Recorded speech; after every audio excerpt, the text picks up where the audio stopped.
already completed now what we would call our first asset reveal. And what did we decide to go with? It's revealed here in the title, of course. We had the auction last week. I want to go over a little bit of what happened with the auction, why we decided to go with the LTZ over the BMW or amongst others, and then other methods and whatnot, for the purpose of building out this business initially. So, there's a lot to cover on this topic. Real briefly, basically, earlier this year, made about $4,500 or so with the puppies. That project was built out under Knox Studios here on YouTube, and that's kind of the stuff that really has launchpadded me up to over 10,000 subscribers. I'm starting to see that dip off considerably right now, and I expected that, but just in the monetization for the last 2.5 months, it's brought in just shy of 1,400, and so that's about $6,000. And what I was trying to do is basically purchase, however, because this is a decent option and opportunity, I thought it wise to go ahead and make the investment. The fact here is that, when I look at things in terms of purchasing for a business or otherwise, like the stock market, the way that I'm going to approach it always is looking for the best timing to buy in on something. So that's when the most fear and uncertainty and doubt perhaps are in the market, in my perspective, or there's like a new catalyst on the horizon. So the beauty is that there's starting to be the speculation out there, narrative about at least Escalade bringing back a version of the Avalanche in either 2022 or beyond, but it's on the horizon. There's already 2021 active content being published. It is kind of exciting. So when I thought about buying something a little bit more functional, the beauty is I can literally just slide right in with the dogs, let them jump in the back, drop the mid gate, have a nice big old spot, and then it also becomes so much more multifunctional. So for me, in terms of getting the places that I want to go, it just makes more sense. I do still have the Ford as well. I'm going to have to start considering just getting that thing sold, perhaps, as long as I get this truck really running and dialed how we want.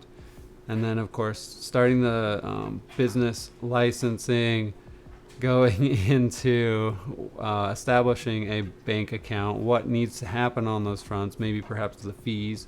Paid $200 to the Secretary of State, paid $135 to Richland and any other name branding things as far as accepting money, because I have the NFL Fantasy League, the Knox Fantasy League starting in about 3 weeks.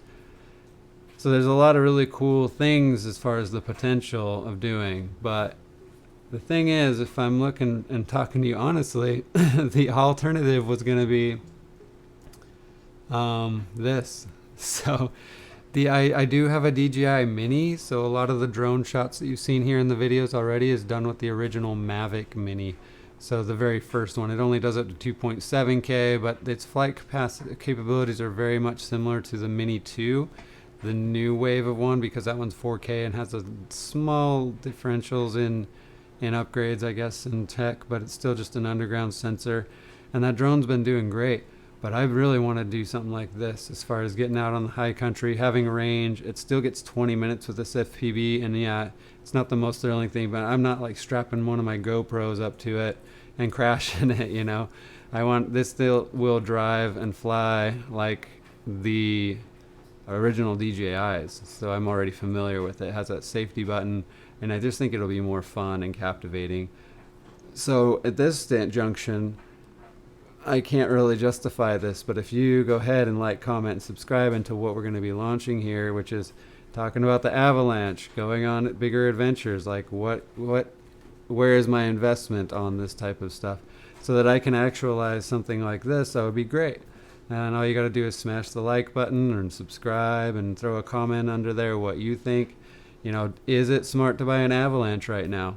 The value apparently has been rising. I've reached out to a couple other creators. There's actually a lot of creators out there on YouTube talking about the Avalanche. It's become a very much more popularized subject matter because it's a unique body. It was discontinued in 2013.